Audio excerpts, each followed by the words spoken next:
اللہ الرحمن الرحیم قال اللہ تبارک و تعالی فی کتابہ المجید انا نحن نزلنا الذکر و انا لہ لحافظون۔ سورہ مبارکہ ہجر آیت نمبر 9۔ اللہ اپنے کلام میں ارشاد فرما رہا ہے کہ ہم نے قرآن کو نازل کیا اور ہم ہی اس کی حفاظت کرنے والے ہیں۔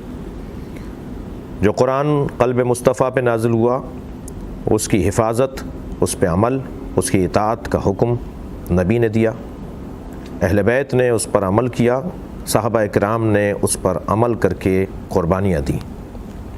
کوئی شخص اگر یہ کہے کہ قرآن میں 26 آیات کا اضافہ ہے یا قرآن 40 پاروں کا ہے، وہ شخص نہ صرف مسلمانوں کے درمیان بلکہ اللہ کے نزدیک مجرم ہے۔ قرآن کی توہین کرنے والا مرتد اور مجرم ہے بمطابق فتویٰ امام خمینی رحمۃ اللہ علیہ۔ ایسا شخص جو یہ کہہ رہا ہے کہ قرآن میں 26 آیات کا اضافہ کسی دور میں ہوا، اس نے 2 جرم کیے ہیں، ایک مقدسات مسلمین کی توہین اور ایک قرآن کا انکار۔ دونوں صورتوں میں ناقابل قبول ہے۔ شدید الفاظ میں مذمت کرتے ہیں، ہندوستان کی حکومت سے مطالبہ کرتے ہیں کہ اس شخص کو جس نے ماضی میں بھی فرقہ واریت پھیلانے کے ایسے ہی کچھ کام کیے اس کو لگام دیں۔